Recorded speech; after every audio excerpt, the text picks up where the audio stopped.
Hello, I'm Mike Benoit. I run a website called tyrannybusters.org.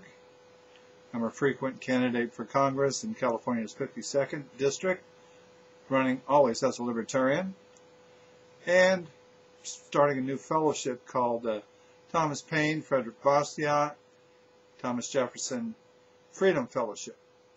It's all about liberty, and of course, it's about justice. And it's not about these things in an esoteric manner.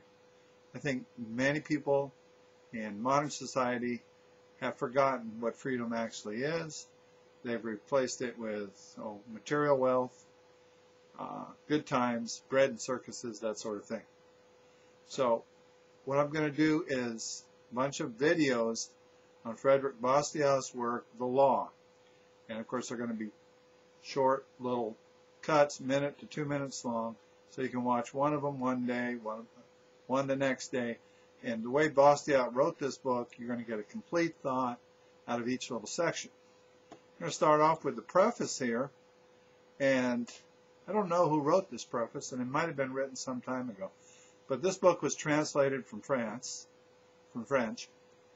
and into English. So this preface appears to be written some time ago. When a reviewer wishes to give special recognition to a book, he predicts that it will be read 100 years from now. The Law, first published as a pamphlet in 1850, is already more than 100 years old. Because its truths are eternal, it will still be read when another century has passed.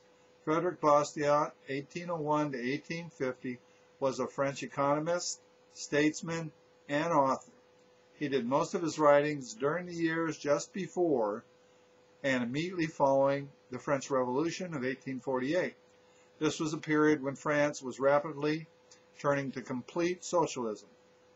As the deputy of the Legislative Assembly, Mr. Bastiat was studying and explaining each socialist fallacy as it appeared, and he explained how socialism must inevitably degenerate into communism. Most of his countrymen chose to ignore his logic. The Law is here presented again because the same situation in America today as it was in France in 1848. The same socialist, communist ideas, plans that were adopted in France are now sweeping America. The explanations and arguments that he advanced against socialism are word for word equally valid today. His ideas deserve a serious hearing.